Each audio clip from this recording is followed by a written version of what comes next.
Hey everyone, welcome back to Sound Saga, where we dive into awesome music. Today, we're going to take our first step into the world of homegrown heroes, those bands that are huge in their home countries but never really broke out globally. We'll start in Canada because that's my backyard, but I plan to do future episodes featuring other parts of the world. So let me know in the comments where you're from and who your country's homegrown heroes are. Maybe they'll feature in an upcoming episode. But for today, we'll take a look at 5 Canadian bands who sold millions and became cultural staples, but never really broke out of Canada. We'll look at their successes, their merits, and some theories as to why they had that domestic ceiling. So stick around, maybe you'll find a new favorite band. Let's get started. Alright. First up, Blue Rodeo, the alt-country rock staples from Toronto, formed in 1984 by Jim Cuddy and Greg Keeler. These guys are legends in Canada with over 4 million albums sold domestically, multiple diamond and multi-platinum certifications, and inductions into the Canadian Music Hall of Fame. Their debut album, Outskirts, from 1987, went platinum on hits like Try, and I've loved them ever since.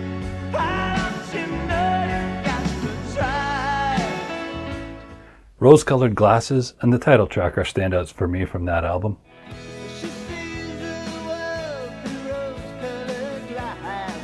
Here, on the outskirts of life. 5 Days in July from 1993 sold over 600,000 copies in Canada alone.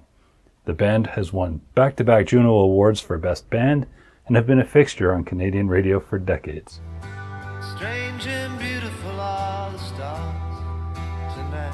I hope that doesn't sound too weird.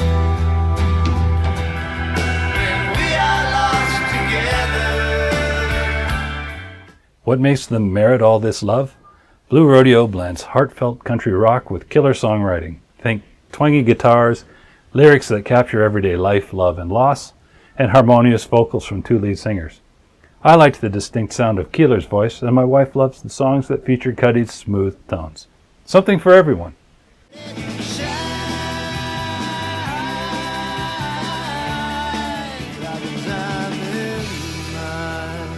Sometimes love quits in this house of dreams.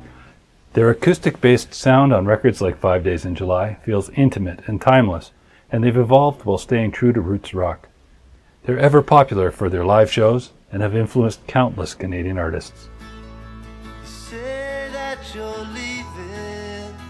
Hey, I guess it hasn't hit me.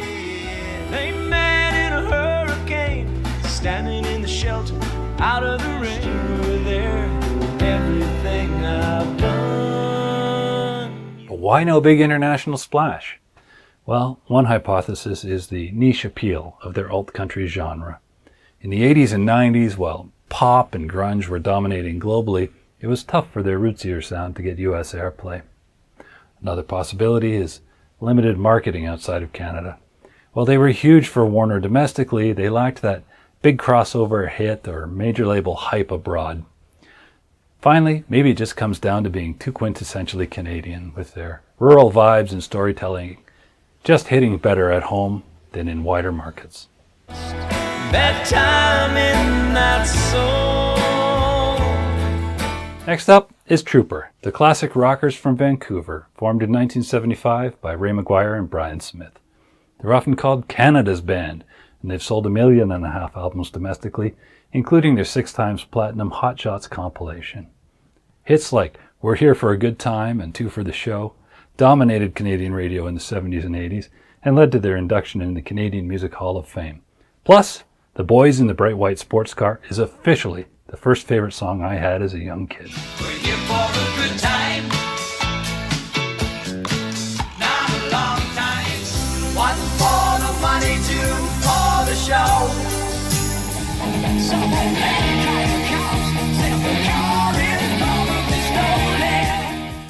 Trooper's merits include their infectious party rock energy, straightforward anthems with big hooks, perfect for arenas.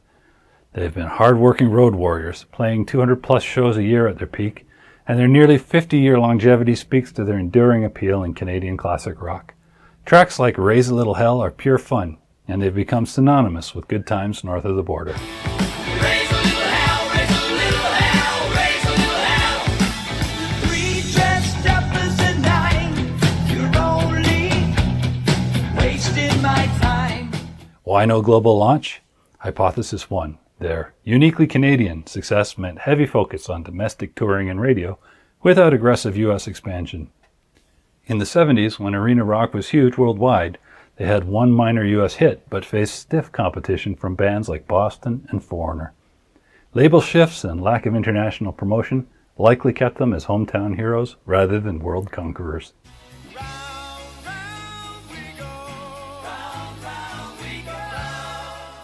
We're going to keep the good times rolling with Great Big Sea, the Celtic folk rockers from St. John's, Newfoundland. They sold 1.5 million albums in Canada with 11 gold records, 4 platinum and 2 double platinum. Albums like Up and Play each moved over 400,000 units domestically. The band shines in their high-energy fusion of traditional Newfoundland folk with pop rock. Think accordions and harmonies on sea shanties like When I'm Up or Ordinary Day.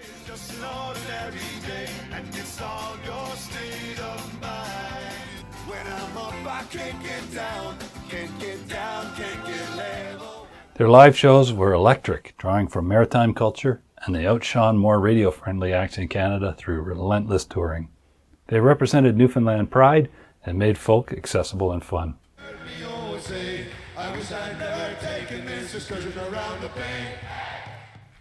Why the international stall? Their regional Celtic style, rooted in Newfoundland traditions, might not have broad global appeal beyond niche folk circuits. Heavy emphasis on Canadian touring, up to 200 dates a year, built a massive home base but limited overseas efforts. Plus, in the 90s pop era, folk rock wasn't primed for worldwide domination without a viral hit.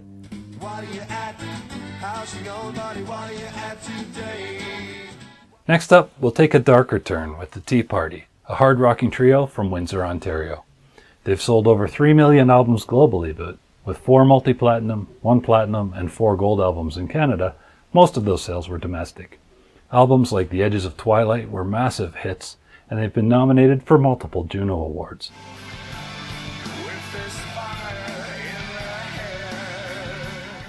Merits? Their unique blend of hard rock, Eastern influences, and psychedelic vibes, often compared to The Doors meets Led Zeppelin. They're really something special. Songs like Temptation and Heaven Coming Down feature exotic instruments, brooding lyrics, and powerful riffs that set them apart from the 90s alternative scene. They're one of the few Canadian bands with that global sound potential.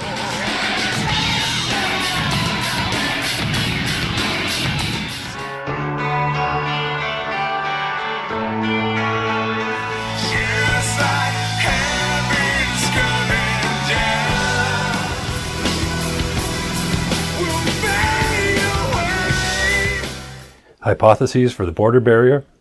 Despite some underrated US success, they never achieved a major breakthrough due to genre oversaturation in the post-grunge era. Limited label support abroad played a role, and later, name confusion with the US political Tea Party movement damaged their brand.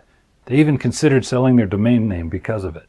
Creative differences led to a breakup in 2005, stalling momentum just as they could have expanded.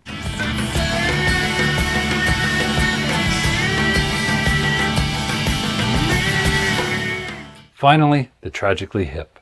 The Hip formed in Kingston, Ontario in 1984. They've sold over 8 million albums worldwide, but 6.5 million of those sales were in Canada. 9 number 1 albums, diamond certifications, and 17 Juno Awards make these guys rock royalty at home. Their breakthrough came in their 1987 debut, but 1991's Road Apples and 1998's Phantom Power did nothing but solidify their status. Truly, these guys are Canadian rock legends. The further it's gonna go when you blow it high. New Orleans is sinking, man, and I don't wanna swim. He's 38 years old, never kissed a girl. Merits?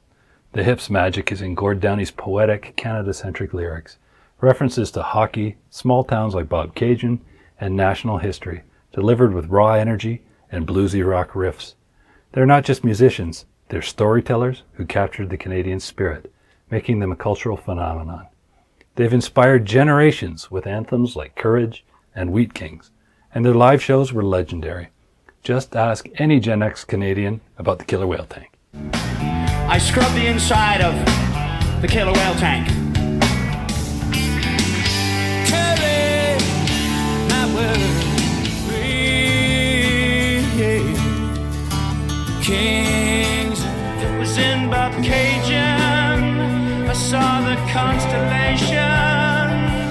4,000 men died in the water. Here. Hypotheses for the international fizzle? Well, primarily it's those hyper-local lyrics, full of Canadiana that might not translate abroad, limiting universal appeal. Despite some US charting and tours, they never got the massive push needed in a crowded 90s rock scene dominated by grunge. Plus, they embraced staying homegrown.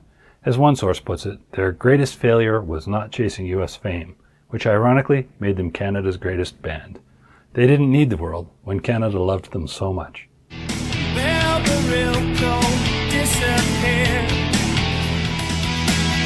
My 50 mission cap. Looking across these bands, some common threads emerge. Many had culturally specific themes like Canadiana or maritime folk rock that bonded well with people at home but didn't necessarily cross borders. And timing matters too. It's tough to be a folk rock band in an era of grunge. And finally, marketing tended to push them more at home where they were already stars and not give them a big international push. Hey, some even chose to stay home, proving that success isn't necessarily measured by big international sales. So there you have it. 5 Canadian powerhouses that prove you can be massive without going global. Blue Rodeo, Trooper, Great Big Sea, the Tea Party, and the Tragically Hip all deserve way more love outside of Canada. What do you think? Which of these bands should have broken through? Drop your thoughts in the comments. Give me a like if you learned something new, and make sure to subscribe for more deep dives into music. Thanks for watching, and I'll see you next time.